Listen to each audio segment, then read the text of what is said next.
Wih, kecil super. Wih. Wih, Beri, hang biar betul Beri. Hang boleh sampai ni. Ini Ipoh tau Beri. Ya, Ipoh. Ya. Aku pegang.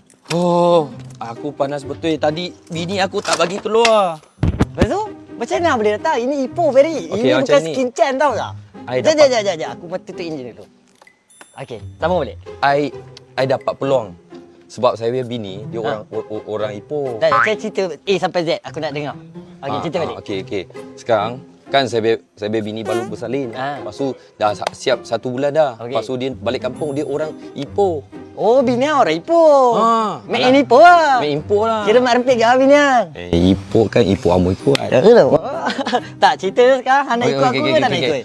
Tadi dia tak bagi I keluar tau. Dia cabut kunci. Aduh, lepas tu macam mana ni boleh keluar ni ada ni motor?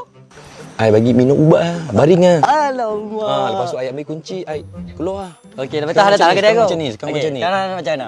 Aku punya budak-budak semua dah standby dah kat Wih, sini. betul ya? Tengok. Sekarang Kita macam orang ni, semua dah macam ni. standby. I takut lah. Hari ni clear. Aduh, ini cerita dia macam ni. Hang mak rempit kan? Mak rempit? Mak rempit mana tu? Takut punya. Kita langgar je. Wih, Tak apa kalau hang kena tangkap, hang kau acin. kau Acin. Hang kau Bapak acin. aku Hang kau acin boleh lepas. juga. Boleh lepas punya. Oh, bapak pakai je lah kan? Jalan.